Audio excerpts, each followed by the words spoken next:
Bueno, buenos días. Vamos a ver, bueno, buenos días para mí, porque lo estoy grabando de día. Pero bueno, vamos a ver lo que es ya el último, pues lo que viene siendo ya el último como el bloque, ¿verdad? De Mato, ¿verdad? Que corresponde a todo lo que tiene que ver con coagulación y todo ese rollo, ¿verdad? Vamos a ver tanto factores de la coagulación o todos los trastornos relacionados a la coagulación, ya sean los factores, las plaquetas y pues todo eso, ¿verdad? También vamos a ver vías de la coagulación. Sí, miedo, porque vamos a ver eso. Pero bueno, vamos a empezar primero con el primer tema de este bloque, ¿verdad? Que es fisiología de la coagulación. Ok, vamos a ver las generalidades. Y primero que nada, tenemos que definir un concepto muy importante para la coagulación, que es el concepto de la hemostasia. La hemostasia es básicamente el proceso por el cual el vaso sanguíneo va a intentar mantener la sangre dentro. Lo que busca básicamente es no desangrarse. Ese es el objetivo final de la hemostasia, no desangrarte, mantener la sangre dentro de tu propio cuerpo. Eso es la hemostasia a muy grandes rasgos, ¿verdad? Y aquí se los pongo, ¿verdad? ¿Cuáles son los objetivos de la hemostasia? Uno, mantener la integridad vascular, o sea, mantener el vasito bien cerradito. Uno, prevenir hemorragias excesivas, porque pues si perdemos demasiada sangre nos morimos. Y pues evitar la formación inapropiada de trombos. Esto es importante porque vamos a ver, creo que es el penúltimo tema, si mal no recuerdo, el tema de trombofilias, que el tema, bueno, las trombofilias que son estados hipercoagulables, entonces también no, la hemostasia no es solamente formar el trombo, también es saber cuándo se va a degradar el trombo, ¿ok? Eso ahorita lo vamos a ver. Ok. Eh, pues bueno, nada más eso como generalidades. Bueno, ahora, la hemostasia tiene fases, ¿verdad? Aquí vamos a entrar en un terreno medio escabroso, ¿verdad? Porque vamos a ver muchas fases, pero hay que saber a qué corresponde las fases que vamos a ver. Ahorita vamos a ver fases de la hemostasia. Las fases de la hemostasia son tres: la fase vascular, la fase plaquetaria y la fase plasmática. De estas tres, ¿cuál es la fase más gorrosa? La plasmática es la más gorrosa. ¿Por qué? Ok, vamos a ver.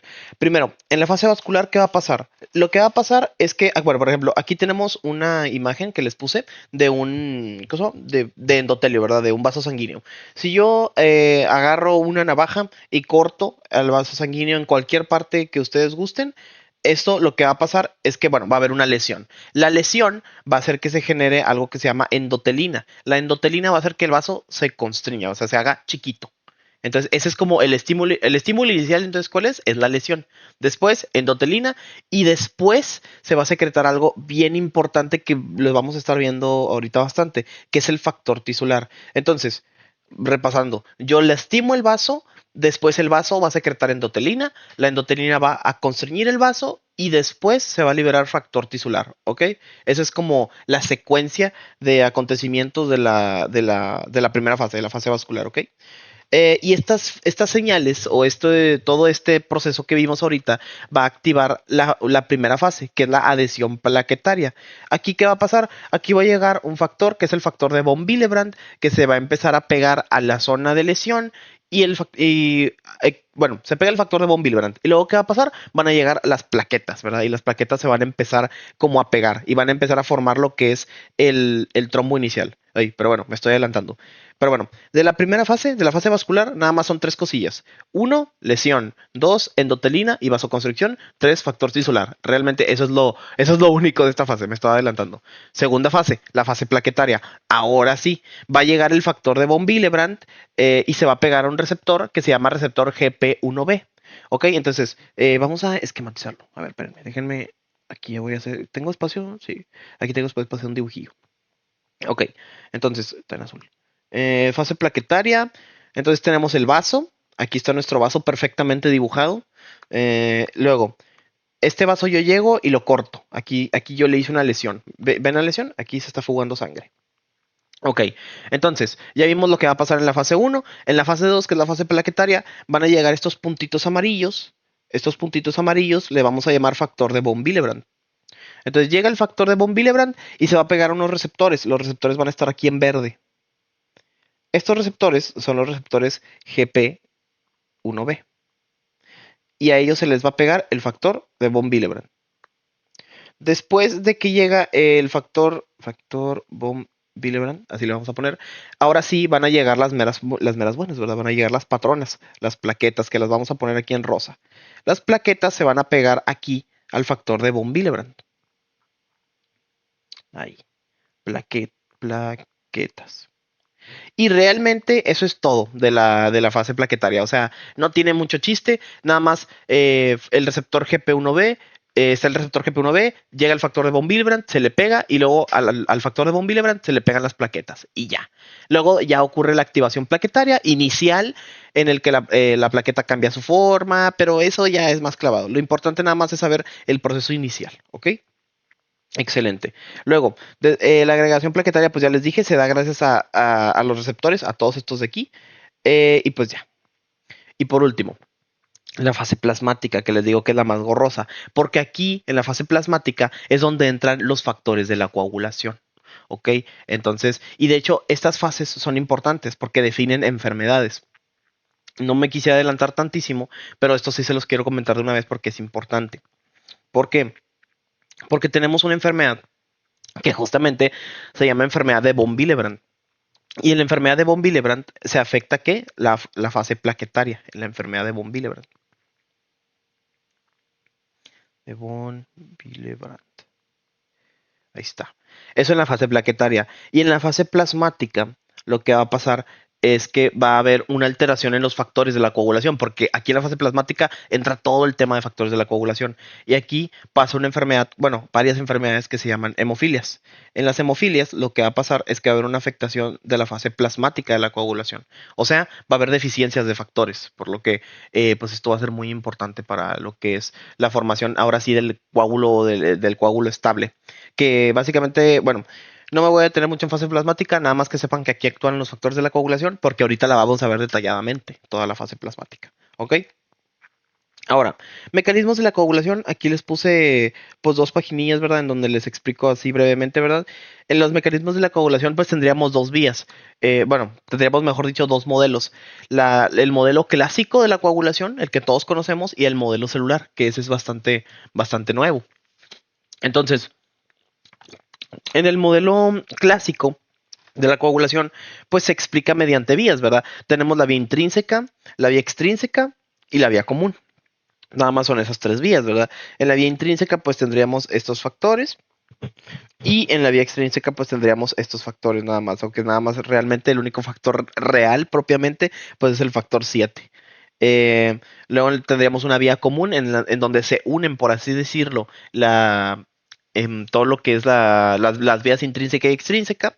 Y pues ya, ¿ok? Esto lo explico así muy a la ligera porque ahorita voy a hacer un diagrama dibujado para entenderlo mejor. Y luego tendríamos el modelo celular de la coagulación, que la verdad no lo voy a explicar ahorita. Mejor acabo el tema y ahora sí lo explico.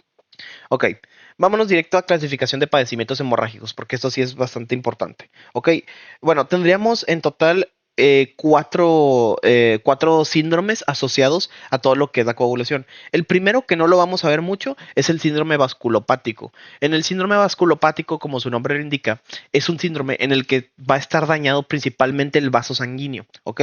Es una alteración en la integridad del vaso sanguíneo o del endotelio. Entonces, aquí, ¿qué va a pasar? La verdad es que en este tipo de síndromes vasculopáticos todo va a estar normal. Va a estar normal todo lo que tiene que ver con, o sea, todo lo que son plaquetas, todo lo que es, por ejemplo, el fibrinógeno, el dímero D, los tiempos de la coagulación, todo va a estar normal, ¿ok? Todo va a estar normal. Ejemplos, pues por ejemplo tenemos, por ejemplo, la púrpura senil, la vasculitis autoinmune, enfermedad de Ehlers-Danlos, la púrpura de Enoch-Schollen, que esta es especialmente importante, es una púrpura postinfecciosa o una vasculitis postinfecciosa. Y bueno, síntomas asociados. Hay uno que es como el síntoma cardinal de los síndromes vasculopáticos que si tú lo haces y lo ves y dices, ah, ok, obviamente se ocupan hacer estudios de laboratorio, pero dices, ah, bueno, yo sospecho muy fuertemente que es un síndrome vasculopático. Y es que, por ejemplo, aquí tenemos un síndrome vasculopático. ¿Cómo podríamos saberlo? Bueno, aquí, por ejemplo, tiene la púrpura. Lo que se haría sería que, por ejemplo, tú con una lámina de vidrio o lo que sea, presionas aquí en la zona dañada y si no evanece, o sea, si no se desaparece la marca, eso quiere decir que es un síndrome vasculopático. ¿Por qué? ¿Cuál es la lógica detrás de esto? Lo que pasa Es que cuando es una alteración en las plaquetas, sí va a desaparecer. Pero si la afectación está propiamente en el vaso, si el vaso es el que está dañado, pues no desaparece, porque no estás tapando la lesión. Y ya, eso es básicamente la lógica detrás de eso. Y bueno, luego tendríamos los síndromes trombocitopénico o trombocitopático, se puede decir de la misma manera. Es una disminución de las plaquetas, básicamente. ¿Y cuál va a ser? ¿Qué síntomas van a haber? Pues van a haber petequias. Las petequias pues son puntitos negros, rojos o morados, chiquititos, que no confluyen y que no se erosionan, o sea, no se pueden palpar. Las equimosis, epistaxis, que son los sangrados nasales, gingivorragia y pues otras alteraciones. ¿Qué me puede causar un síndrome trombocitopático? Pues todo lo que me causa una pancitopenia. Por ejemplo, veíamos leucemias, veíamos anemias aplásicas, veíamos síndromes mielodisplásicos. Todo eso te puede causar un síndrome trombocitopénico. Hay otras cosas también que lo pueden causar. El síndrome coagulopático, ¿a qué se refiere? Ojo, el síndrome trombocitopénico es un síndrome en el que están disminuidas las plaquetas, ¿ok? Si nosotros hacemos estudios de laboratorio, van a estar disminuidas las plaquetas, pero tiempos de coagulación van a estar normales, fibrinógeno normal, dímero D normal, todo normal. Aquí lo único que va a estar disminuido son las plaquetas. Y hay un valor que ya no se usa, pero se llama tiempo de sangrado. Y el tiempo de sangrado también estaría aumentado, pero pues bueno, ya no se usa, entonces pues denle sordo a eso. Luego, síndrome coagulopático, pues es una deficiencia o es un síndrome en el que va a haber deficiencia de, ¿cómo se llama? De factores de la coagulación. Ah, y algo que me gustaría destacar, una diferencia súper crucial entre el síndrome trombocitopático y el síndrome coagulopático es que, perdón, en el trombocitopénico, el síndrome trombocitopénico, lo que va a haber son sangrados superficiales. Sangrados superficiales. Mientras que en el síndrome coagulopático va a haber sangrados profundos. ¿Por qué esta diferencia? Ahí les va básicamente, a ver, nada más aquí anoto sangrados profundos. ¿A qué me refiero con sangrados profundos? Hemorragias cerebrales, hematomas, hemartrosis, sangrados profundos después de una cirugía, todo eso son sangrados profundos. Ahora, ¿por qué la diferencia? Bueno, si recuerdan ahorita lo que veíamos de las fases de la hemostasia, teníamos la fase plaquetaria y la fase plasmática. En la fase plaquetaria se empiezan nada más a pegar las plaquetas. Las plaquetas van a formar un tapón inicial que si bien va a ayudar a detener el sangrado, no es un tapón ni firme ni estable y mucho menos, ¿cómo se llama? Y mucho menos sólido. O sea, sí ayuda, pero no va a hacer la diferencia, ¿ok? Entonces, este tapón se puede despegar fácilmente.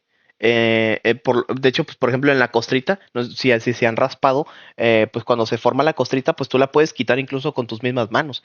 Y si lo quitas de forma prematura, pues va a empezar a sangrar otra vez. O incluso sin que tú busques quitarlo, a veces te vuelves a rozar con algo y se quita el taponcito, ¿verdad? Entonces a eso me refiero, que es un tapón bastante, ¿cómo se llama? Es un tapón bastante frágil y que necesita ser estabilizado. ¿Y quién se encarga de estabilizarlo? Los factores de la coagulación. Los factores de la coagulación hacen un tapón firme, muchísimo más estructurado y pues mucho más sólido, ¿verdad? Es por eso que van a pasar sangrados superficiales y sangrados profundos. Porque, por ejemplo, en la fase plasmática, digo, perdón, en la fase plaquetaria, lo que pasa es que en lo que son las regiones de la piel o de las mucosas, la verdad es que la coagulación viene dada exclusivamente por la fase plaquetaria. Entonces, si hay una falla en esta, pues obviamente va a haber sangrados únicamente superficiales, pero los sangrados profundos o en órganos más importantes, porque no es lo mismo, por ejemplo, que te sangre, no sé, el tubo digestivo. En el tubo digestivo, obviamente no va a haber intervención nada más de las plaquetas, porque pues imagínense para tapar una hemorragia de tubo digestivo, las plaquetas no son suficientes. Obviamente se ocupan ahora factores de la coagulación y si estos faltan y solo están las plaquetas, pues con lo mínimo se va a quitar ese tapón de plaquetas y va a seguir sangrando. Entonces, esa es la diferencia del síndrome, digo, perdón, de la fase plaquetaria y la plasmática o la diferencia entre el síndrome trombocitopénico y coagulopático. Importante. ¿Qué enfermedades vamos a tener? Enfermedades como la hemofilia A, la hemofilia B, también en algunos casos pues entra la enfermedad de von Willebrand, pero la verdad es que esto es más de síndrome trombocitopénico Y ya. Ahora, síndromes mixtos. En los síndromes mixtos, como su nombre lo indica, son síndromes en los que fallan plaquetas, factores de la coagulación, todo, falla todo. Y hay una patología que es especialmente característica de esto, que es el SID o la coagulación intravascular diseminada, ¿ok? Esto nada más para que lo chequen. Igual ahorita lo vamos a ver un poquito más a profundidad cómo se van a ver sus laboratorios. ¿Ok? Ahora, pruebas de laboratorio para estos padecimientos, pues tenemos muchísimas pruebas de laboratorio. Uno, tenemos el tiempo de sangrado que ya no se usa, evalúa principalmente la fase plaquetaria y se usa para enfermedad de von Willebrand, porque como les digo, es para sangrados superficiales. El recuento plaquetario, este es un hallazgo de la biometría hemática y pues nada más nos dice pues los números de plaquetas, ¿verdad? Y obviamente en las trombocitopenias va a estar disminuido. El tiempo de protrombina, ojo, aquí vamos a entrar a algo de las vías de la coagulación, poquito nada más. El tiempo de protrombina evalúa la vía extrínseca, pero yo como me acuerdo de la vía extrínseca, o sea, el TP y el TTP. Ahí les va. No, creo que esa mnemotecnia, no sé si se las hayan dicho en fisio, pero ahí les va, por si no se la saben.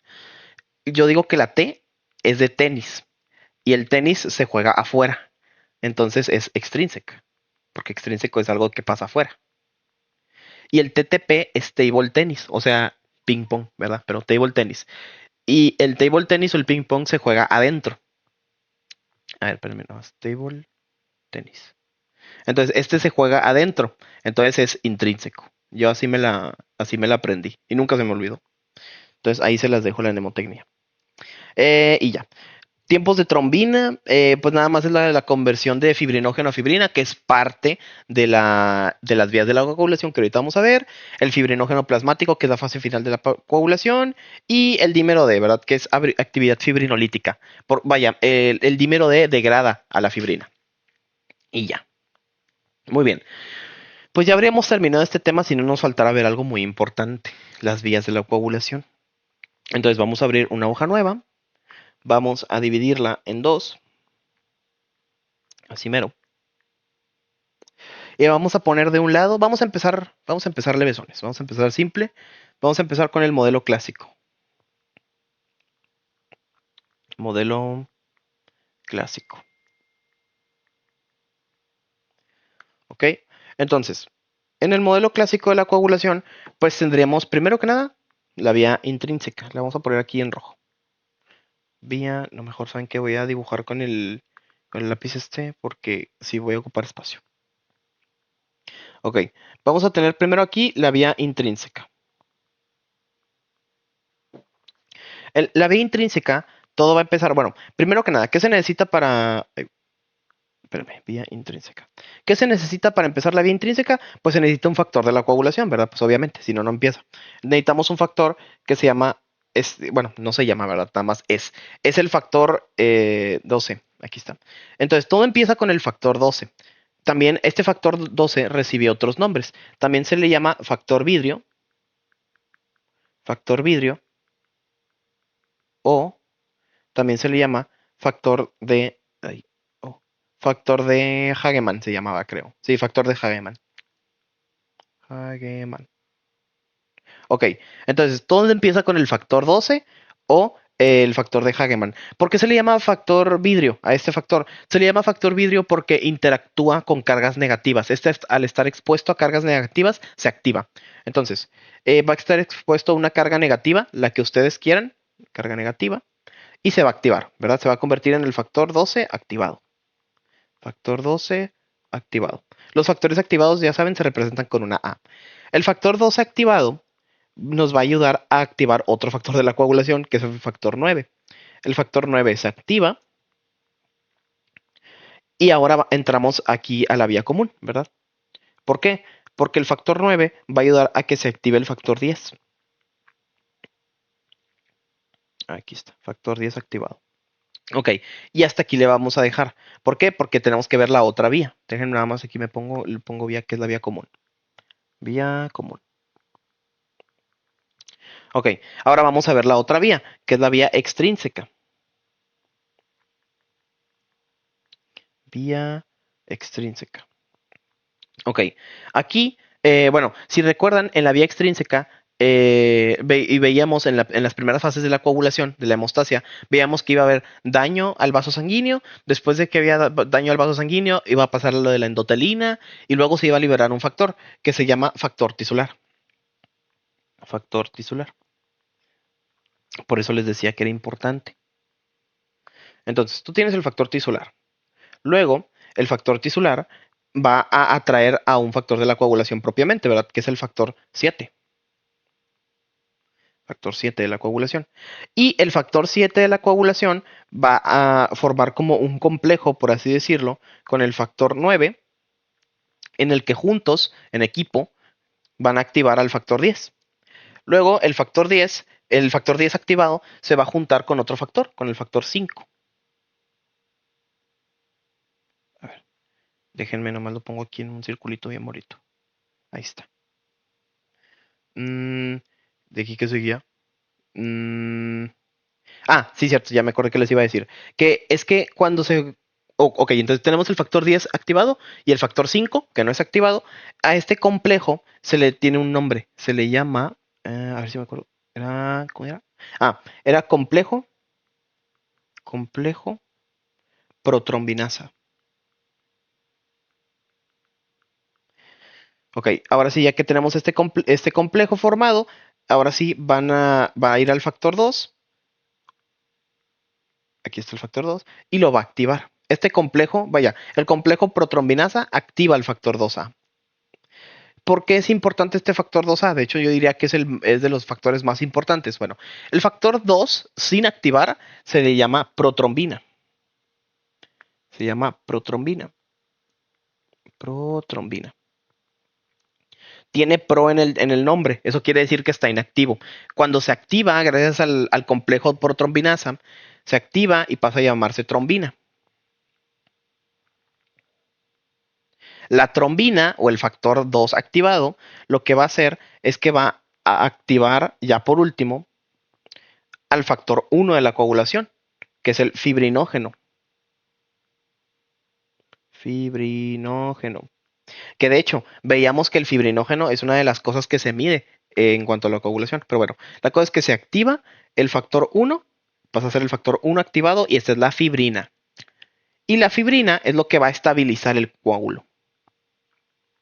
Y ya, esa es toda la vía de la coagulación. Entonces, ¿cuál es el objetivo de toda esta vía de la coagulación o de esta cascada de la coagulación? ¿Cuál es? Pues básicamente es activar al fibrinógeno para que se convierta a fibrina, de esta forma estabilizar el coágulo. ¿Ok? Y ya, eso es todo. Una cosa más a mencionar, bueno, tendríamos factores de la coagulación que son dependientes de vitamina K. ¿Cuáles son? Déjenme se los pongo aquí. Factores dependientes de vitamina K. Son los siguientes. Es el factor 2. Factor 2. También recuerden que el factor 2 sin activar, ¿cómo se llama? Se llama el protrombina. Ok, factor 2 o protrombina. Factor 7, el que inicia. Recuerden que el factor 7, bueno, no, de hecho no es el que inicia, pero es el único prácticamente en la vía extrínseca. Acuérdense. El factor 9 también, este es el que inicia la vía intrínseca. Factor 9. Y el factor 10, que es el que se forma en la vía común. Y ya, eso es toda la cosa. Eso es todo lo que son los factores dependientes de vitamina K. Bueno, ahora sí, si se les hizo complicado este modelo, el siguiente está mucho peor. Ok, vamos a ver el siguiente modelo.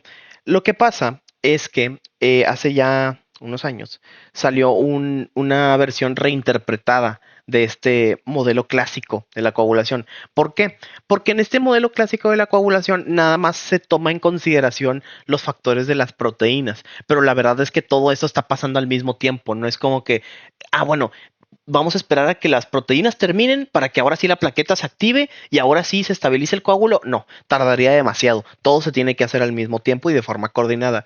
Entonces, se hizo un modelo nuevo que se llama modelo celular de la coagulación. Este modelo celular, una de las cosas más importantes que tienen que saber es que también tiene fases, pero no es lo mismo hablar de las fases de la hemostasia que hablar de las fases del modelo celular de la coagulación. Por eso les digo, es importante que sepan distinguir entre qué fase es cuál, para que no se confundan. En súper resumidas cuentas, tendríamos tres fases. ¿Cómo se llaman? La primera fase se llama fase de iniciación. Fase de iniciación. Ese es el nombre de la primera fase. La segunda fase se llama fase de amplificación. Ahorita les explico por qué se llaman así. Fase de amplificación. Amplificación. Y la última se llama fase de... ¿Cómo era? Propagación, sí. Fase de propagación. Fase de propagación. Ahí me han de disculpar si patino tantito, es que esta vía está compleja y no tengo acordeones, entonces está complicado. Pero bueno, a ver. Entonces, les voy a hacer dibujitos para esta, porque esta sí ocupa dibujitos y yo también ocupo los dibujitos. Entonces, pues bueno, vamos a empezar con la primera fase, con la fase de iniciación.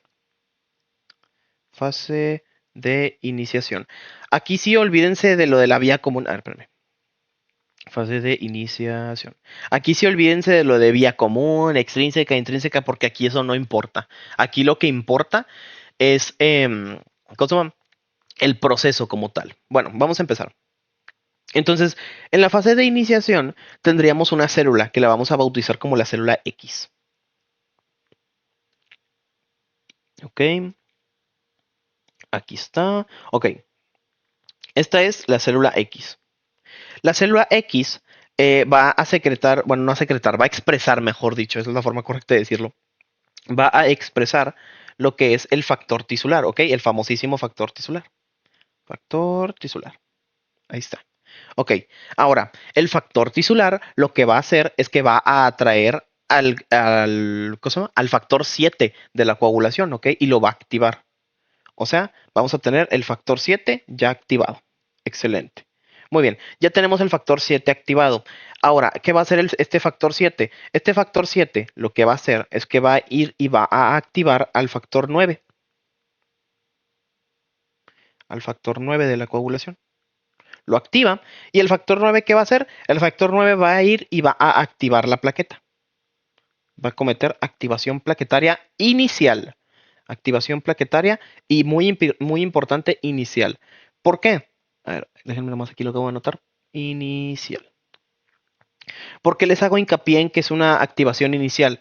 Porque no es lo mismo que venga un solo factor de la coagulación a activar la plaqueta, a que vengan 3 o 4 factores de la coagulación a estimular a la plaqueta o a activarla. No es lo mismo. Entonces, aquí, ¿qué va a pasar? Primero, se activa inicialmente la plaqueta, pero esto no es lo único que pasa en la fase de iniciación. Aquí en la fase de iniciación va a haber dos procesos pasando simultáneamente y yo creo que es como la parte más complicada de este diagrama, porque por ejemplo, si fuera nada más esto, dices, ah, qué fácil, pero no, son dos cosas las que están pasando aquí. Entonces ya vimos la primero, hay factor tisular, hay expresión de factor tisular, luego se activa el factor 7, luego el factor 7 activa el 9 y el factor 9 activa la plaqueta. ¿A qué me refiero con activarla? Hace que la plaqueta obtenga carga negativa. Obtenga carga negativa. A eso me refiero con que la activa. Muy bien.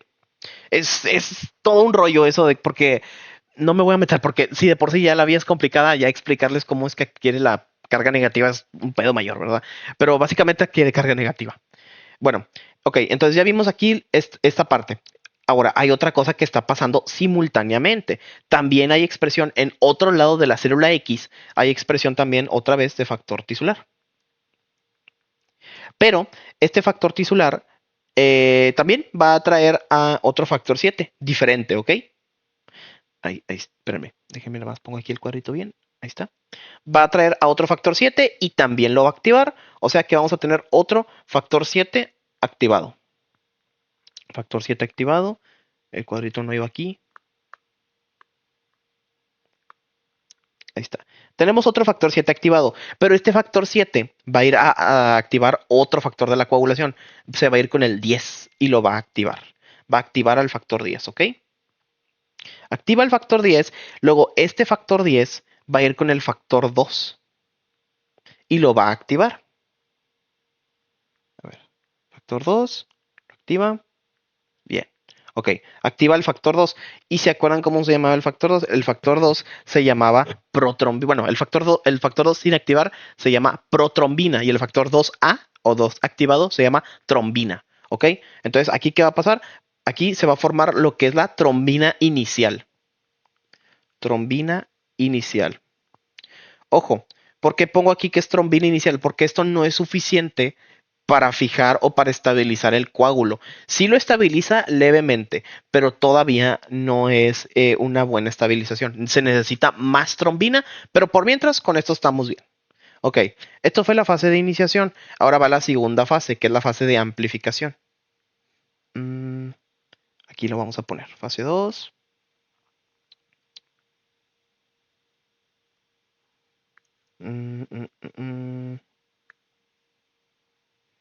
Aquí está el lápiz.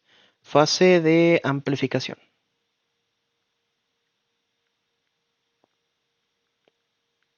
Ay, que no me tape al 2. Ahí está.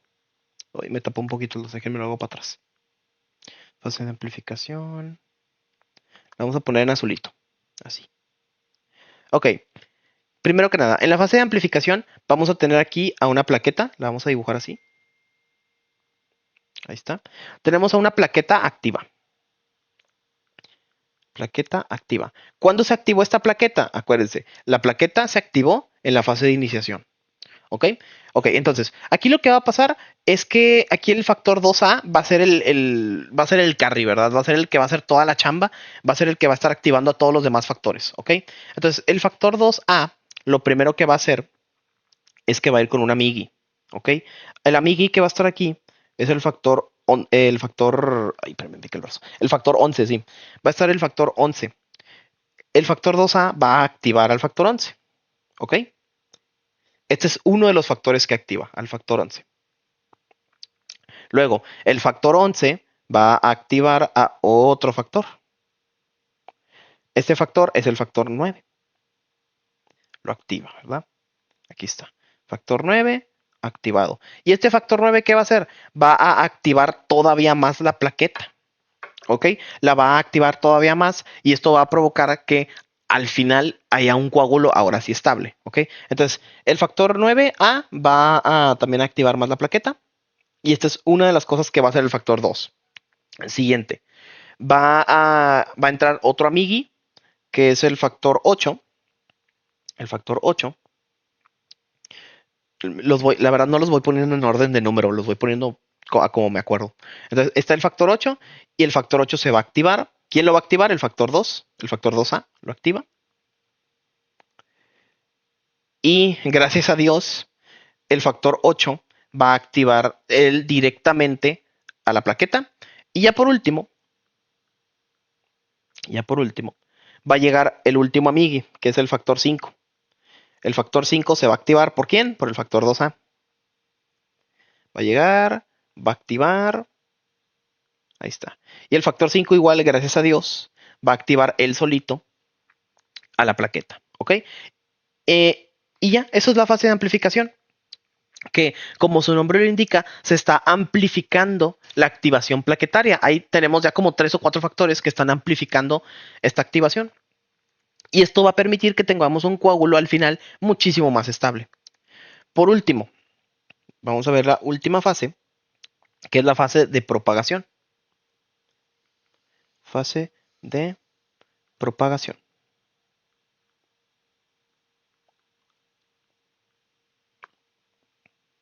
Vamos a ponerla en verdecito. Ok, entonces, nosotros tenemos nuestra plaqueta. Aquí está nuestra plaqueta activada. Y ojo, algo que no les dije también de la fase de amplificación es que los factores de la coagulación no solo activan a la plaqueta, también van y se le pegan a la plaqueta. ¿Ok? Entonces, en esta fase vamos a tener aquí en la plaqueta pegadito a nuestros amigos aquí ya pegados, ¿verdad? Vamos a tener el factor, ahí está el factor, espérense, 7. Creo que me equivoqué. No, es 8. Es el factor 8. Aquí. Ahí está. Perdón, me cuatrapié. Es el factor 8, ¿ok? Vamos a tener el factor 8 activado aquí ya pegado, al factor 9 ya pegado. Aquí está. Y estos dos van a hacer una alianza, ¿ok? Van a hacer una alianza y entre ellos dos juntos van a activar al factor 10 que va a llegar nuevo. El factor 10 va pasando y lo activan. Entonces se va a formar el 10 activado y se va a juntar con el 5 activado. Y si recuerdan, esto tiene un nombre que vimos en la vía pasada. Es el complejo protrombinasa, ¿verdad? Este es el complejo protrombinasa también. Complejo protrombinasa. Y si es el complejo protrombinasa, eso quiere decir que vamos a volver a activar al factor 2, un factor 2 nuevo que viene llegando. Lo vamos a activar y se va a formar la trombina. Eso quiere decir que la trombina va a activar al factor 1, que es el fibrinógeno, para convertirse a fibrina. Factor 1A se convierte a fibrina y falta un paso. Ya tenemos la fibrina, pero hay que estabilizar ahora la fibrina. ¿Y cómo le vamos a hacer para estabilizar a la fibrina? Bueno, el factor 2A no solamente va a activar al fibrinógeno, también va a activar, por último, al factor 13. El factor 13 se activa, se vuelve el factor 13 activado, y ya por último, se va a pegar con la fibrina, y ahora sí, tenemos fibrina estable. Y listo, este es el producto final del nuevo modelo de la coagulación. Y ya, ese es todo el modelo nuevo de la coagulación. Como ven, está facilísimo, está bien fácil. Hasta un bebé de 3 años podría recitar este modelo de memoria, ¿verdad? Pero bueno, ya, eso es todo. Pero bueno, no, la verdad es que no es todo. Sí les voy a joder un poco la existencia con algo más.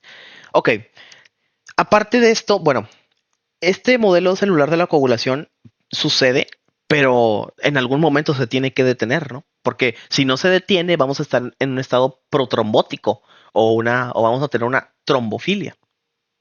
Entonces, ¿en qué partes se detiene? No es necesario saberlo. Lo único que les quiero decir aquí son las proteínas que actúan. Pero bueno, también se los voy a decir ya que estoy. Ok, en la fase de iniciación, ¿quién va a inhibir? La proteína que va a inhibir se llama inhibidor del factor tisular. Inhibidor del factor tisular. Y pues tiene un nombre bastante didáctico, ¿verdad? Básicamente es lo que hace. O sea, a como se llama, es lo que hace. Inhibe el factor tisular. O sea, este güey lo quita. Eso es lo que hace. Luego, en la fase de amplificación tendríamos otras cosas. Tendríamos unas proteínas que se llaman proteína C y proteína S. Estas van a actuar a nivel de... ¿Qué factor eran? Y van a actuar a nivel del factor 7. Actúa a nivel del factor 7, evitando que se active. Y también actúan a nivel del factor 5, también evitando que se active. Y en la fase de propagación tendríamos otra, que es la antitrombina. Se llama antitrombina. O sea, ¿contra quién va a ir? Antitrombina. ¿Contra quién va a ir? Pues básicamente va a ir contra la trombina, ¿verdad? Pues ni modo que vaya contra qué. Pero también lo que va a hacer es que va aquí a inactivar este complejo del factor 9 con el 8.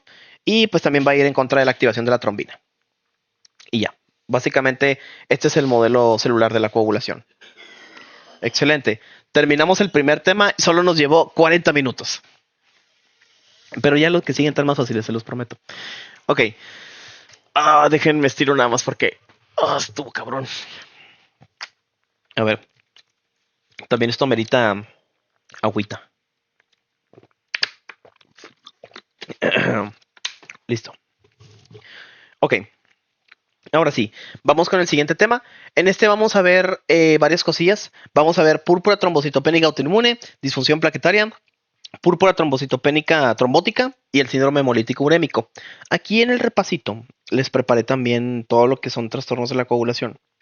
Pero esto preferiría verlo al final, más que nada para no confundirnos.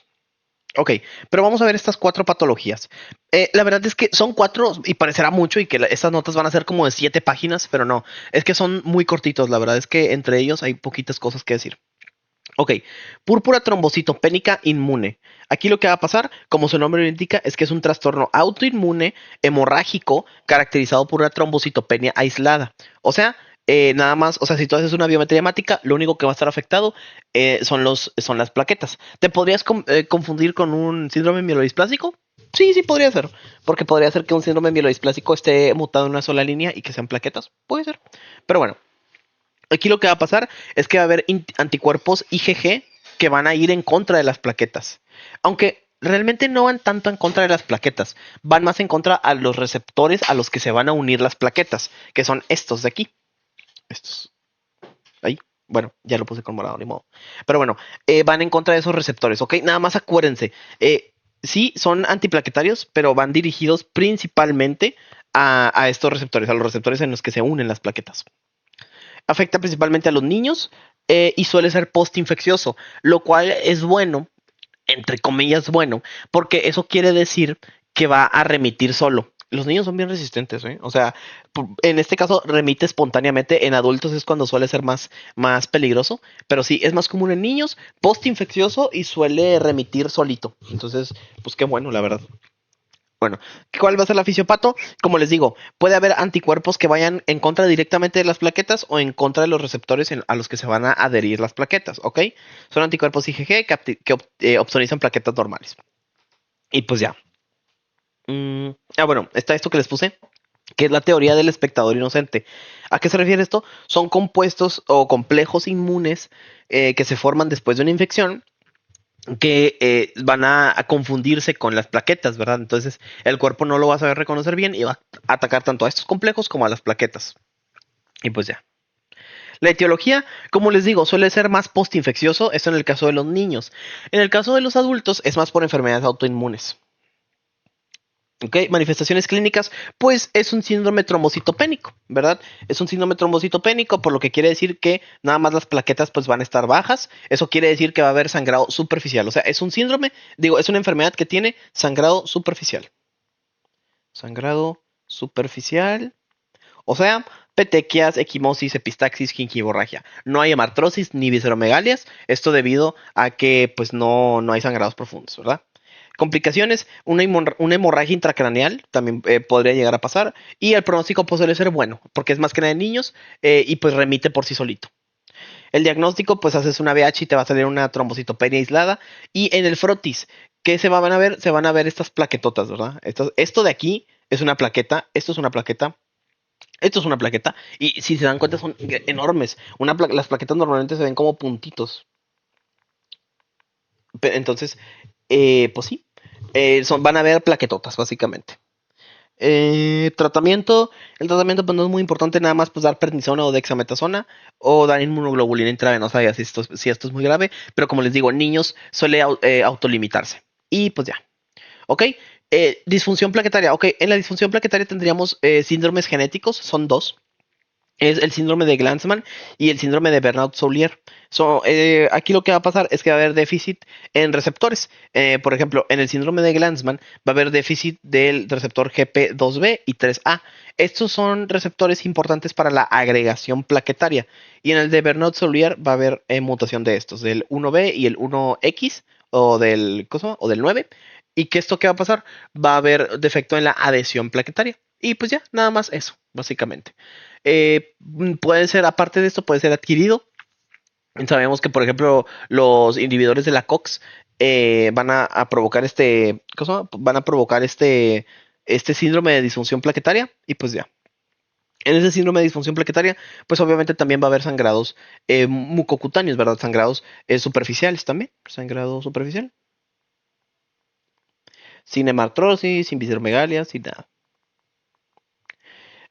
¿Cómo se va a hacer el diagnóstico? Pues ahí va a haber tiempo de sangrado prolongado. Las plaquetas van a estar normales, eso sí. Plaquetas, ojo, aquí sí agréguenle porque no lo puse yo. Plaquetas normales. Plaquetas normales. Y se tiene que hacer un estudio específico que se llama agregometría plaquetaria. Porque como les digo, aquí el problema no está en que hay pocas plaquetas. No, de que hay plaquetas, sí las hay. Pero no se pueden pegar a la superficie en donde se tiene que formar el trombo. Entonces, pues por eso se hace esto, ¿verdad? La agregometría. Y otro test específico, pues es para ver lo de los receptores. Y ya, eso es todo lo de estos síndromes. El tratamiento se puede dar desmopresina o pues ya, nada más. suspender también los fármacos que pueden estar causando esto, como los AINES o el clopidogrel o otros. Y pues ya. Púrpura trombocitopénica trombótica. Ok. La púrpura trombocitopénica trombótica es una emergencia hematológica. Ya habíamos visto otra emergencia hematológica, que es la anemia plástica. La anemia plástica pues, es una emergencia porque pues, puede comprometer muy seriamente la vida del paciente. Y la púrpura trombocitopénica trombótica también. Ok. ¿Aquí qué va a pasar? Aquí lo que va a pasar es que, bueno, primero que nada, va a haber no podría decir triada, una pentada clásica, ¿ok? ¿Cuál es la pentada? Trombocitopenia, o sea, disminución en las plaquetas, anemia hemolítica de tipo microangiopática. Esto de microangiopático no se puede ver tanto en la VH, pero anemia hemolítica sí se puede ver. Fiebre, alteraciones neurológicas y insuficiencia renal. Esto causado debido a la inhibición o déficit de una proteína que se llama ADAMS13. El Adams 13, ¿qué hace? Básicamente, bueno, como les mencionaba ahorita, una cosa es hacer el trombo y otra cosa es degradar el trombo, ¿verdad? Y siempre tiene que haber cosas que vayan a degradar. O sea, vaya, si tú estás construyendo algo, imagínense que ustedes se dedican a la construcción. Ustedes se dedican a la construcción y pues obviamente no van a dejar los andamios, no van a dejar el block que quede y no van a dejar las grúas en la construcción, ¿verdad? Pues no mames, o sea, se vería muy feo. Y aparte sería incómodo para las personas que van a usar ese edificio. Entonces, no vas a dejar todo ahí, lo tienes que quitar. Bueno, entonces en ese caso, ustedes son el equipo de limpieza que tiene que remover las grúas, el block que quedó, los andamios, todo lo tienen que quitar. Ustedes son el Adams 13. El Adams 13 va y quita el factor de von Willebrand que quedó ahí remanente de todo el desmadre que hizo la coagulación. Si no hay Adams 13, no se quita ese factor de von Willebrand. Entonces, por eso. ¿Y qué pasa?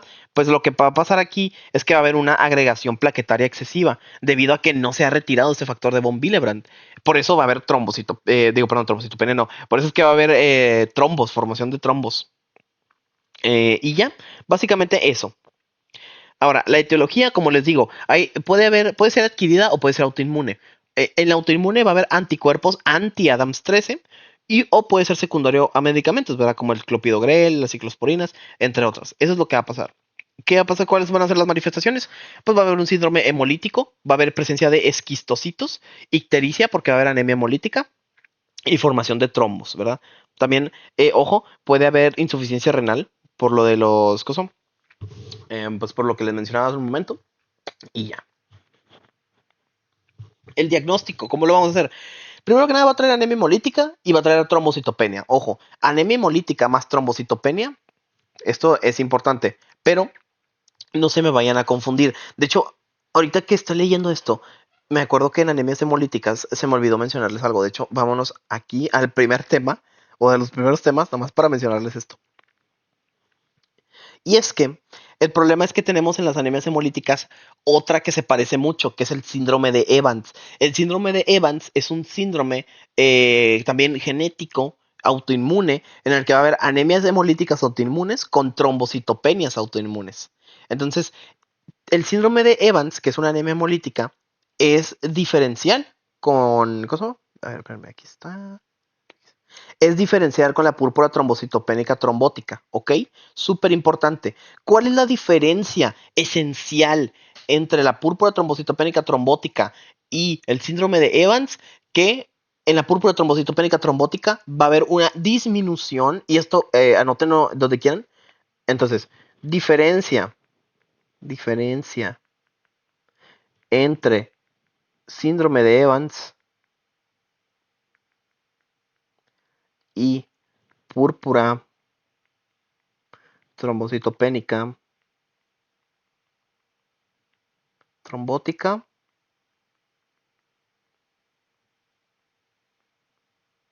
Trombótica. Es que en la no sé escribir, PPT, va a haber disminución de Adams 13, ¿ok? Nada más en esta. Si nosotros vemos Adams 13 en un síndrome de Evans, va a estar normal. Y ya.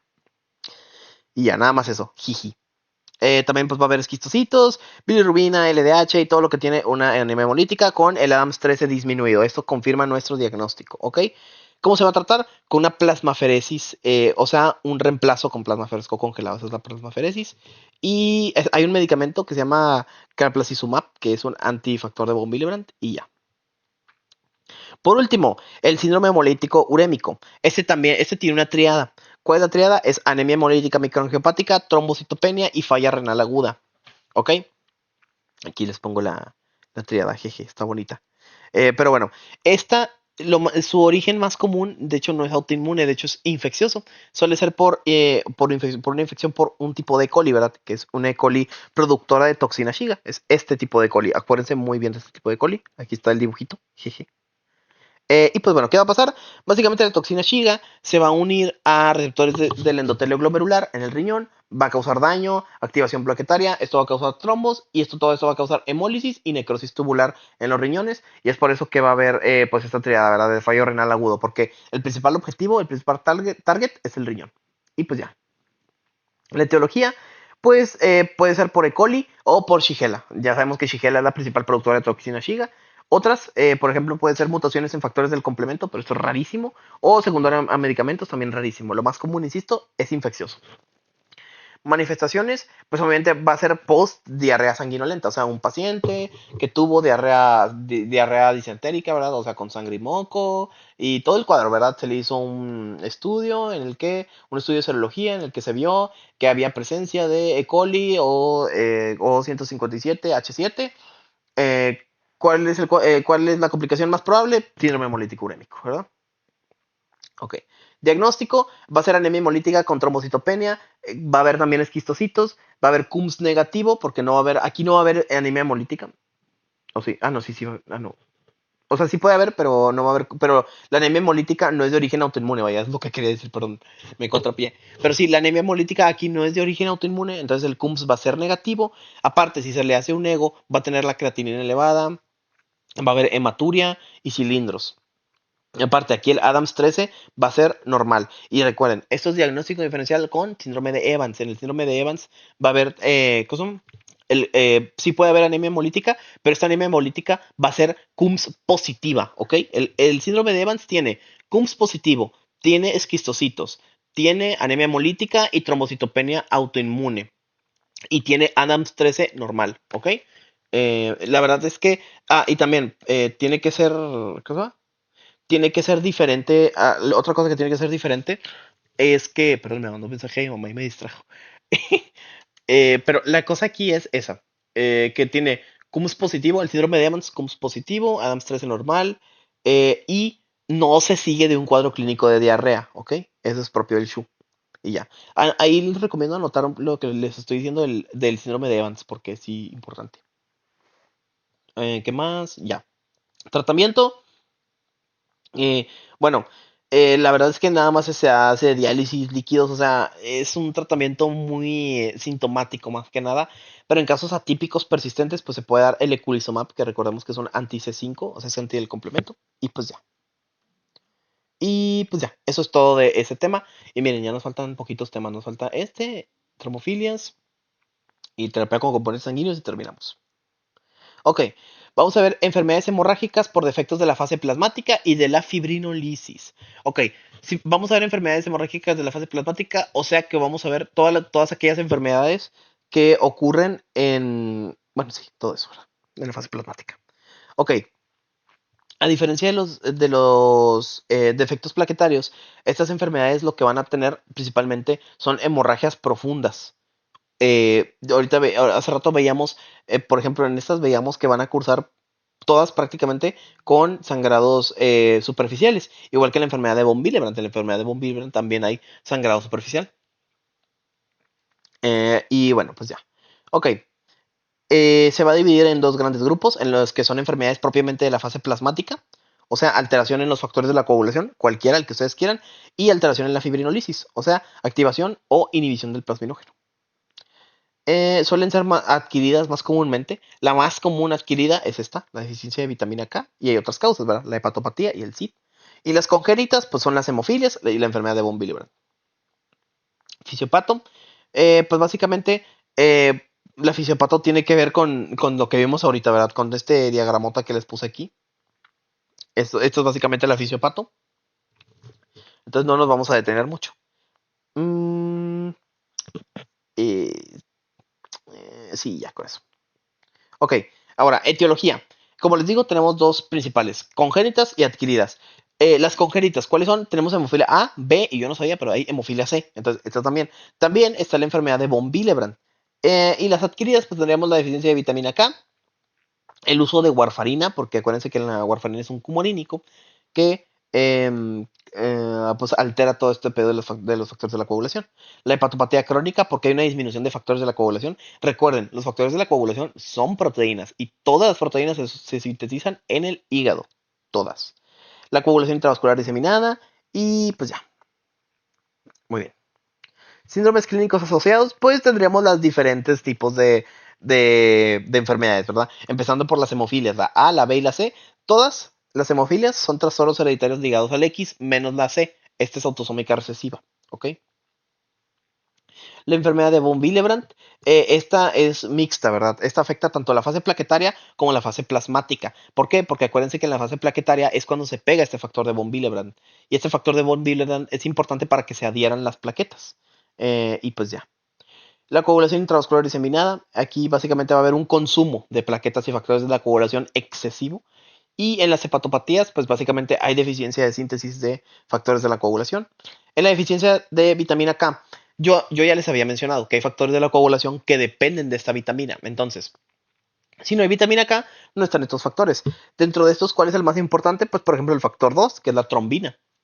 Si no hay, bueno, la protrombina. Si no hay protrombina, no se va a activar la trombina y el coágulo no se va a estabilizar. Entonces, por eso es importante. Y pues ya. Manifestaciones clínicas. Depende. Va a haber hemorragias profundas principalmente en las hemofilias. Es súper característico de hemofilias esto. O sea, que te pegues y te salgan hematomas o que haya hemartrosis. Ojo, hay algo importante de las hemartrosis. Bueno, aquí tendríamos la rodilla. Voy a intentar hacer un dibujo anatómico. Aquí tendríamos la rodilla. Ay, no, mejor no, mejor así no.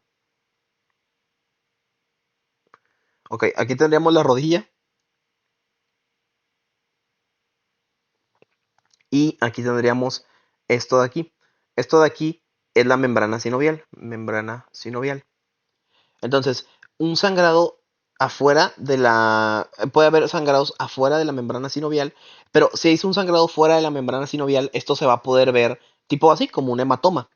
Pero si el sangrado pasa adentro de la cavidad, no se va a ver y solamente se va a ver un aumento del tamaño. No, pero no se va a ver moretón ni nada. Eso es la hemartrosis, ¿ok? También hemorragias musculares y pues ya. También puede haber hemorragias postquirúrgicas muy importantes y por eso es importante, por eso antes de cada cirugía es importante por eso pedir los tiempos de coagulación, ¿ok? Muy importante. Ausencia de sangrados mucocutáneos, ojo, eso es importante. En las hemofilias no hay sangrado mucocutáneo, solo hay sangrados profundos. Porque como les dije, en los sangrados superficiales se curan nada más con la fase plaquetaria. O sea, nada más ocupas plaquetas para curar cualquier sangrado superficial. Pero sangrados profundos sí ocupan factores de la coagulación. En la enfermedad de von Willebrand es todo lo contrario. En la enfermedad de von Willebrand va a haber sangrados superficiales y no va a haber sangrados profundos. Porque sí hay factores de la coagulación. Y ya. Ok, complicaciones, la hemartrosis crónica, esto ya no pasa tanto, pero antes sí pasaba, bueno, según la doctora, hace como 20, 30 años todavía pasaba, y podía haber artropatía hemofílica, o sea, que se les atrofia la rodilla por tanta acumulación de sangre que hay en la articulación. Y la principal causa de muerte, la hemorragia intracraneal. Y ya. ¿Cómo lo vamos a diagnosticar? Pues va a depender, ¿verdad? Vamos a hacer las pruebas de laboratorio. Si hay deficiencia, bueno, si por ejemplo hay TP prolongado, eso quiere decir que está fallando ¿qué vía? Es la vía extrínseca, ¿verdad? Acuérdense, es el tenis. Entonces aquí está fallando la vía extrínseca. Son todos estos factores, ¿verdad? Y si está fallando el TTP, está fallando la vía intrínseca, son todos estos factores. ¿Y qué podemos sospechar? El TP prolongado, ¿quiénes me lo van a prolongar? Pues me lo van a prolongar el déficit de vitamina K, porque recuerden, en la vía extrínseca tenemos a los factores que son dependientes de vitamina K, por ejemplo, tendríamos al 7, que es el que depende. En las hepatopatías también me van a prolongar el TP y la warfarina. Lo más importantes, la verdad, son deficiencia de vitamina K y warfarina. El TTPA o el TTP nada más, el table tennis, acuérdense, esta es la vía intrínseca. ¿Quién me va a prolongar la vía intrínseca? Pues las enfermedades que vimos ahorita, hemofilias y enfermedad de von Willebrand. ¿Quiénes me van a prolongar la vía común? O sea, el TP y el TTP. La coagulación intravascular diseminada y una hepatopatía crónica avanzada. ¿Quiénes me van a aumentar el tiempo de trombina? Los defectos del fibrinógeno y el exceso de fibrina degradada. ¿Y quién me va a aumentar el dímero D? Súper característico. ¿Cuál es la patología por excelencia que aumenta el dímero D? La coagulación intravascular diseminada. Esto acuérdense, aumento de dímero D es coagulación intravascular diseminada. Y ya. Hay pruebas específicas, como en todo, pero pues ya. Aquí les pongo un algoritmo diagnóstico y eso es todo. Ok, tratamientos. ¿Cómo vamos a tratar estas enfermedades? Los factores de von Willebrand, pues facilito, ¿verdad? En los factores de von Willebrand se van a tratar con, bueno, tendríamos para la hemofilia A. Recuerden, en las hemofilias, ¿qué factor está deficiente? En la hemofilia A está deficiente el factor 8. Ahí. El factor 8 de la coagulación está faltante, entonces tú das factor 8 recombinante. O también puedes dar plasma fresco congelado porque el plasma fresco trae concentrado de factor 8. En la hemofilia B das concentrado de factor 9. En la hemofilia C pues haces transfusión de plasma. Y pues ya, en deficiencia de vitamina K, pues puedes dar fitomenadiona, que es vitamina K. Y ya, nada más eso. Y pues ya, eso es todo. Y ya eso es todo este tema. La verdad es que no está tan complicado. Vamos con el penúltimo tema, que es el estado hipercoagulable o las trombofilias. Esto yo se los expliqué hace un momentito. Y es que, si recuerdan, yo aquí en el dibujito que les puse proteínas que inhibían ya sea al factor tisular o que inhibían la activación de ciertos factores de la coagulación. Bueno, cuando estos factores no están presentes, vamos a tener un estado protrombótico o también llamado trombofilia. Esas son las generalidades básicamente de estas enfermedades. Y pues bueno, son alteraciones, son principalmente hereditarias o también pueden ser adquiridas, pero lo más común es que sean hereditarias, ¿verdad? Y es que, como les digo, favorecen la persistencia de trombos. ¿Cuáles son las manifestaciones clínicas más comunes? Pues las trombosis, ¿verdad? Las trombosis, la persistencia de coágulos y esto se puede manifestar en una trombosis venosa profunda o en un émbolo pulmonar. Puede también haber otros tipos de trombos, pero son más raros. Ok, vamos a ver primero cuáles son las hereditarias. Las hereditarias tendríamos el factor 5 de mutación del factor 5 de Leiden, mutación de la G20, déficit de la antitrombina, que ya la veíamos, que actúa en la fase de propagación. No, perdón, en la fase de... No, ¿en cuál actúa? ¿Amplificación? No, en la última. Actúa en la última. Sí, en la de propagación XD. Mm, ok, déficit de antitrombina, que esta ocurre en la fase de propagación. Fase de propagación. Y la proteína, deficiencia de proteína C y S, que esto es en la fase de amplificación. Fase de amplificación. Ok. Luego, el mecanismo principal, pues bueno, ya se los mencioné. Nada más que, acuérdense, esto está en moradito por algo. Adquiridas. Está el síndrome de antifosfolípidos, que el síndrome de antifosfolípidos, como su nombre lo indica, es un síndrome, es un síndrome en el que va en contra de los fosfolípidos. Los fosfolípidos son importantes para la plaqueta, porque esto es lo que le da a la plaqueta su carga negativa. Entonces, pues por eso. Ok, otra cosilla nada más que quiero que tomen en cuenta es que si hay trombosis venosas en sitios inusuales, ya les había dicho en qué zonas pueden ser, por ejemplo, en riñón, en cerebro, o en ese tipo de zonas, o en hígado, o en vaso también, por ejemplo. Si hay trombosis en esas zonas que son inusuales a edades tempranas, o sea, abajo de los 40 años, hay que sospechar de alguna trombofilia hereditaria, ¿ok? Muy bien. Ok, fisiopato. ¿Cómo va a estar la fisiopato? Pues básicamente, bueno, depende mucho de qué esté afectado. Por ejemplo, puede haber pérdida de inhibidores naturales, como lo puede ser el déficit de la antitrombina, proteína C o S. Esto va a aumentar la trombina que esté circulante. Puede haber ganancia de función por trombótica. Esto principalmente va a estar dado por las mutaciones en el factor 5 de Leiden. O sea, va a haber resistencia a la proteína C. O sea, la proteína C no va a ser suficiente para destruir a la trombina, ¿ok? O no va a ser suficiente lo que haya, se necesita más proteína C. Y pues también puede ser por estimulación endotelial crónica, como es el caso de las adquiridas, como el síndrome de fosfolípidos, las neoplasias o el embarazo. Y pues ya. Nada más aquí. Recuerden también, los anticonceptivos y la inmovilización son factores muy importantes. Ok. Las trombofilias. Las trombofilias hereditarias, aquí se los puse. Aquí les puse todas las hereditarias y aquí les puse todas las adquiridas. Va a haber básicamente autoanticuerpos contra los fosfolípidos que van a activar el endotelio y las plaquetas. Recuerden nada más, anticonceptivos orales incrementan la síntesis de fibrinógeno, importante, y la inmovilización. Recuerden, acuérdense de una triada que veíamos en pato, que es la triada de Virchow, ¿verdad? Va a haber estasis venosa y va a haber daño endotelial. Son dos de los componentes de la triada de Virchow. Muy bien. Síndromes clínicos asociados, la trombosis venosa profunda de miembros inferiores, súper característica, de hecho es la manifestación más común de las trombofilias. Eh, También puede pasar en sitios raros, pero bueno. Y ojo, importante, mujeres que tengan abortos en repetidas ocasiones y complicaciones obstétricas, sospechar de síndrome de antifosfolípidos, ¿ok? Y pues ya, nada más eso.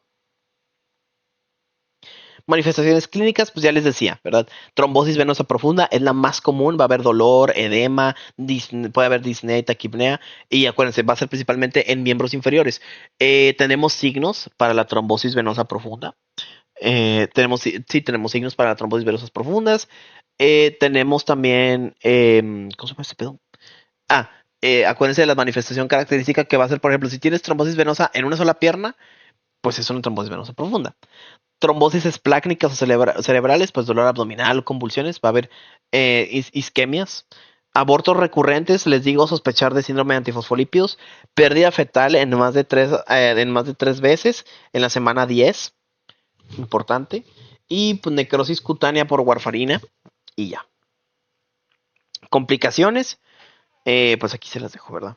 Nada más acuérdense, el embolismo pulmonar. El embolismo pulmonar es una complicación que es letal y es fulminante en la gran mayoría de ocasiones. ¿Cómo vamos a diagnosticar esto? Bueno, el diagnóstico pues es por criterios clínicos, ¿verdad? Tenemos tres criterios. Uno, trombosis en personas abajo de los 40 o 45 años con antecedentes familiares, súper característico y súper importante. Eventos recurrentes o en sitios inusuales, insisto, una trombosis renal, hepática, esplácnica, cerebral, joven, eso está raro. Trombosis no provocada ni asociada a factores mayores. ¿Qué estudios de laboratorio podemos hacer? Pues podemos hacer el TP y el TTP, pero la verdad es que estos van a salir normales. En la gran mayoría de ocasiones estos van a salir normales. Se pueden hacer niveles, bueno, las proteínas C y S funcionales van a estar disminuidas. Esto depende, ¿verdad? Depende mucho en cuál sea la trombofilia hereditaria que tiene la persona.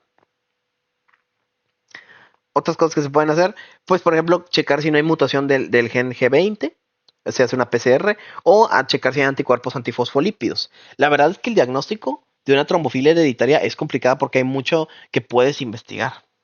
Entonces, pues sí. ¿Ok? El tratamiento.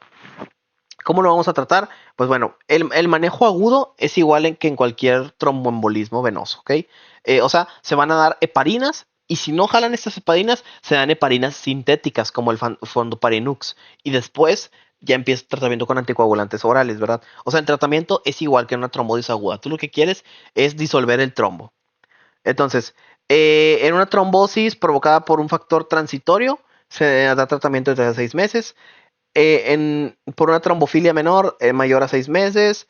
Ya lo que viene siendo por proteína C o S o mutaciones en el factor 5 de Leiden, se da anticoagulación indefinida, porque la persona siempre va a estar en un estado hipercoagulable.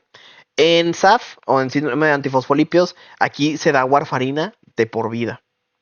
Y en embarazo con trombofilia, ojo, esto es importante, porque por ejemplo, en un SAF tú das warfarina.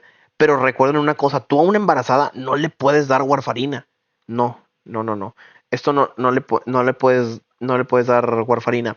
¿Por qué? Porque la warfarina causa el síndrome de warfarina fetal. Entonces, no, porque es teratogénico. Teratogénico. Y pues ya. No, perdón, teratogénico no es. O sea, es malo para el feto, fetotóxico. Es fetotóxico. Entonces, en SAF das warfarina, pero no en embarazadas. En una embarazada con trombofilia, ¿qué das? Das heparina y ácido acetil salicílico a bajas dosis, ¿ok? Importantísimo. Ahora, cuál es el tratamiento de primera elección? Lo primero son las heparinas, pero si no, puedes dar fondoparinox. Eso es en el inicio del tratamiento agudo, ¿ok? Luego, en el tratamiento de segunda elección, eh, o sea, en una trombofilia menor, pues das este esquema que se llama esquema DOAC. Consiste en rivaroxaban, apixaban, dabigatran y edoxaban, ¿ok? La tercera elección, pues ya son la warfarina o los cumarínicos. Esto se da principalmente en el SAF o en déficit de proteína C y S. Pero recuerden que no se da la warfarina en embarazadas. Y pues ya, el de rescate, ¿verdad? Ay, espérame, me pica la oreja. Y ya. Ya, nada más, creo que eso es todo. Sí, ya eso es todo. Ok, último tema y el repaso y ya, terminamos. Ok, terapia con componentes sanguíneos. Ok, primero vamos a ver el sistema ABO. Recordemos nada más que el sistema ABO fue descubierto por Karl Landsteiner en el 1901 y pues consta de los grupos que ya conocemos, ¿verdad? El A, el B, el AB y el O. ¿A qué se refiere esto? Que el eritrocito va a tener antígenos de superficie, ¿verdad? Que va a ser el antígeno A, el antígeno B, el antígeno B, o que no tiene antígenos y ese es el O. Básicamente eso. Los antígenos generalmente están formados por oligosacáridos y estos se unen a la superficie del eritrocito por una sustancia que se llama sustancia H. ¿Ok? Bueno, los individuos pueden presentar anticuerpos o presentan anticuerpos en contra de los diferentes, en contra de los diferentes antígenos que hay. Por ejemplo, las personas que tienen sangre de tipo A van a tener anticuerpos anti-B. Las personas que tienen B, anti-A. Las personas que tienen AB no van a tener anticuerpos. Y las personas que no tienen antígeno de superficie no van a tener ni antígeno A ni antígeno B. Aquí les pongo una tablita de quién puede donar, quién puede recibir y todo eso. El sistema RH, bueno, pues el sistema RH igual fue descubierto pero en 1940, igual por Karl Landsteiner y otro colega. Y pues nada más aquí lo único importante es el descubrimiento del antígeno D. Su presencia define si el RH va a ser positivo o si va a ser negativo. Ahora, los anticuerpos anti-D, eso es importante, no se producen naturalmente en el cuerpo. Se generan tras una exposición, ya sea la transfusión o el embarazo. Y esta es la base fisiopatológica del síndrome, ¿cómo se llama? De hemólisis fetal. ¿Ok? Y pues ya. Ok, transfusión sanguínea es un procedimiento terapéutico y aquí lo que se busca básicamente es restablecer el transporte de oxígeno o cualquier déficit sanguíneo específico, ya sea en cuanto a eritrocitos o a plaquetas o factores de la coagulación. ¿Ok? Eso es básicamente la transfusión sanguínea. Y tenemos cuatro componentes principales. Es el concentrado eritrocitario, que también se llama paquete globular, el concentrado plaquetario, el plasma fresco congelado y el crío precipitado. Déjenme tomar un poco de agüita. Listo. Ok. El paquete globular, que es, acuérdense, el concentrado eritrocitario, es este que está aquí. Ok. Cada unidad, o sea, cada uno de estos paquetitos, cada paquetito eleva 1 gramo sobre decilitro o sí, aumenta 1 gramo sobre decilitro de hemoglobina o aumenta el hematocrito en un 3%. ¿Ok? Importante. O sea que, por ejemplo, tienes un paciente con 7 de hemoglobina, le pasas un paquete y ya, tiene 1 gramo de hemoglobina ahora. Ok. Guías de indicación, o sea, en qué pacientes vamos a hacer la transfusión y en qué pacientes no, y cuándo las hacemos y todo eso. Ok, aquí está. Por ejemplo, en una anemia aguda, estable, que no trae síntomas, si tiene una hemoglobina menor a 7, se puede considerar la transfusión, pero nada más considerar porque pues la verdad es que no tiene síntomas. En un cardiópata, en alguien con EPOC o alguien con isquemia miocárdica y que tiene hemoglobina abajo de 8, pues se le podría dar un paquetito nada más para mantener la hemoglobina entre 8 y 9. Ahora, en un paciente crítico con sangrado activo, pues la hemoglobina ahí sí va a depender mucho, pero el objetivo es mantenerla en 8. y ya. Situaciones especiales, aquí les pongo varias situaciones especiales y ya. Plaquetas. Ok. En las plaquetas, bueno, sabemos que esto va a ser derivado de la sangre. Y pues las plaquetas, lo que se busca es que por cada paquete de plaquetas se aumenten 20 a 40 mil plaquetas, más o menos, por unidad. Aquí les pongo las indicaciones. Se puede hacer en profilaxis, o sea, por ejemplo, en un paciente que tenga aplasia medular, por ejemplo, y que tenga menos de 10.000 plaquetas, pues les vamos a dar plaquetas para evitar sangrados espontáneos. Y esto es muy importante. Abajo de las 10.000 plaquetas empiezan a haber sangrados espontáneos. Entonces, por eso las queremos subir lo antes posible. ¿Ok? Si se hace una cirugía mayor o una punción lumbar y el recuento de plaquetas es menor a 50, pues se va a buscar dar un paquete pues, para prevención quirúrgica, ¿verdad? Y pues ya. Ok, el crioprecipitado. El crioprecipitado es una fracción rica en fibrinógeno, en factores 8, sí, en factor 8, en factor 13 y factor de von Willebrand. O sea, se puede usar tanto para hemofilia como para enfermedad de von Willebrand, el crioprecipitado, porque trae muchísimas cosillas. Y pues las indicaciones principales es principalmente el déficit de fibrinógeno, la enfermedad de von Willebrand cuando no hay un concentrado específico y en la hemofilia A en emergencias. De hecho, en clase creo que nos platicaron un caso de un paciente que tenía hemofilia A y no estaba diagnosticado. Y, ¿cómo se llama? No estaba diagnosticado, le hicieron una cirugía y pues tuvieron que darle crioprecipitado porque no había concentrados específicos del factor 8. Ahora, ya casi acabando, la hemoferesis. La hemoferesis es básicamente un procedimiento en el que se separa y retira selectivamente un componente sanguíneo. Hay diferentes. Primero está la plasmaferesis. ¿Para qué es la plasmaferesis? La plasmaferesis se usa principalmente para eliminar autoanticuerpos en diferentes patologías. Por ejemplo, en el SAF, púrpura trombocitopénica trombótica, miastenia gravis, entre otros. Luego, la leucoferesis. La leucoferesis es para reducir los leucocitos en leucemias, pero la verdad es que esta casi no se hace la leucoferesis. La plaquetoferesis es tratamiento urgente de la trombocitosis esencial. Esto ya la habíamos visto, la plaquetoferesis. También habíamos visto de que trombocitosis esencial se hace plasmaferesis o plaquetoferesis, es lo mismo. Y la indicación es cuando hay más de 1 millón de plaquetas para evitar la trombosis. Y la eritroferesis es básicamente eliminar eritrocitos anormales. ¿Y en qué se hace? En drepanocitosis, ¿ok? Para quitar los drepanocitos. Muy bien. Ahora, complicaciones. Tendríamos complicaciones inmediatas, tardías y, bueno, tenemos primero que nada complicaciones inmunológicas. De las inmunológicas tenemos tempranas y tardías y también tenemos no inmunológicas. Si lo queremos esquematizar, lo tendríamos así. Complicaciones transfusionales. Complicaciones transfusionales. Ahí está. Tendríamos dos grandes grupos. Ahí. Tendríamos dos grandes grupos. Tendríamos las inmunológicas, las inmunos, las no inmunos. De las inmunos tendríamos las inmediatas.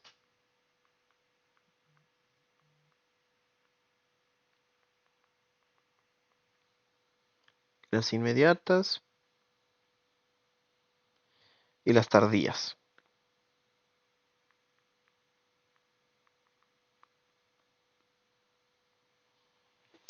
Ok.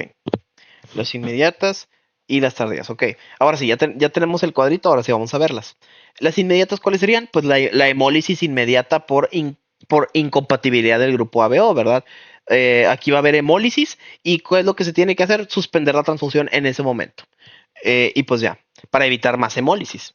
La reacción febril, aquí que sean pues antitérmicos, ¿verdad? Pues das cualquier cosilla, ¿verdad? Ibuprofeno o lo que quieras. La urticaria o la anafilaxia, esto es por antigia y que se puede dar antihistamínicos o se puede dar adrenalina. Las tardías, puede haber una hemólisis tardía o una púrpura posttransfusional. En esta que sea, se va inmunoglobulina intravenosa. Las no inmunológicas que puede pasar, que se puede dar síndrome de sobrecarga circulatoria, o sea, un exceso de volumen, y esto puede llevar al edema pulmonar, ¿Qué se da? Pues se dan diuréticos, ¿verdad? Para disminuir el volumen. La lesión pulmonar aguda o el TRALI, lo que pasa es que hay anticuerpos anti el HLA y también puede haber un edema pulmonar y pues ya, nada más eso. Contaminación bacteriana, rarísimo que pase, pero puede pasar y pues nada, y ya, se dan antibióticos nada más. También puede haber hipotermia, hipocalcemia, hipercalemia en casos de transfusión masiva y nada más lo que se busca es controlar los electrolitos. Y ya por último, el trasplante de células madre hematopoyéticas, ¿ok? Este es importante porque veíamos varias patologías que eran de que, ¿qué cosa? Ah, veíamos varias patologías que algunas ocupaban trasplante autólogo y otras halogénico. Ahorita les voy a decir cuáles son. Pero bueno, esto es básicamente la sustitución de la médula ósea enferma por células madres hematopoyéticas. Esto lo puedes sacar de las células madre, digo, la médula ósea de otra persona o sangre del cordón umbilical, pero lo más común es que se haga trasplante de médula ósea. Ahora, tenemos trasplantes autólogos, que es de tu propia médula,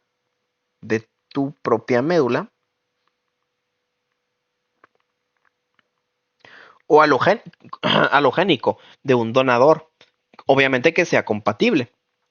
Ahora, ¿cuáles van a ser las cosas? Ahora, primero que nada, es más, aquí se los voy a anotar. Igual ustedes también anótenlo porque esto es importante. Ok, entonces, primero que nada, patologías,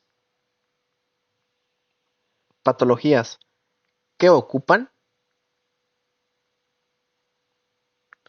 trasplante autólogo. Trasplante autólogo. Ok, primero que nada, ¿por qué trasplante autólogo? O sea, ¿por qué tú querrías hacerle trasplante, por qué querrías hacerle a alguien un trasplante autólogo? Bueno, ahí les va el disclaimer. Y es que en un trasplante autólogo, ¿cómo se los puedo decir? Ya sé, se busca, se busca rescatar la médula, no curarla. Porque la médula aquí no está enferma. La médula aquí no tiene ningún problema. O sea, lo único que quiero es que, por ejemplo, una patología que me haya generado una pancitopenia o que me haya generado algún problema sanguíneo y que haya infiltrado a mi médula y me la haya destruido, pues mi médula no está mal, nomás que la destruyeron. Entonces tú por eso lo que buscas es nada más rescatar la médula, no curarla. ¿Qué enfermedades ocupan ese tipo de trasplante? Importantísimo, el principal, el mieloma múltiple, ¿ok? El mieloma múltiple ocupa trasplante autólogo. El linfoma de Hodgkin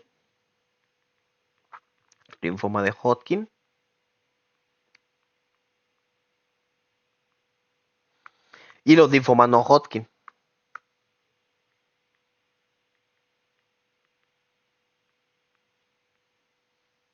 Cabe recalcar linfomas de Hodgkin, entre paréntesis, no tan agresivos.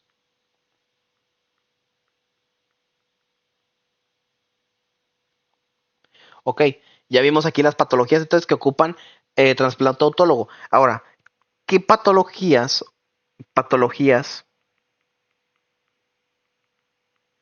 que ocupan, que ocupan trasplante halogénico?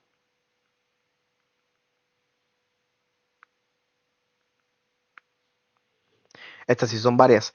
Todas las leucemias, la mieloblástica aguda, la linfoblástica aguda, pues todas, la mieloide crónica, la linfocítica crónica, todas, los síndromes mielodisplásicos, las anemias aplásicas, los síndromes las neoplasias mieloproliferativas, o sea, policitemia vera, pues todas, neoplasias mieloproliferativas.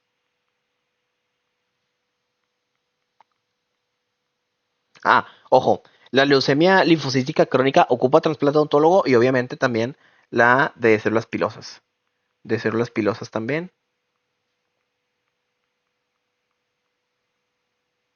Ok. Y por último, la macroglobulinemia de Waldenström. Macroglobulinemia de Waldenstrom.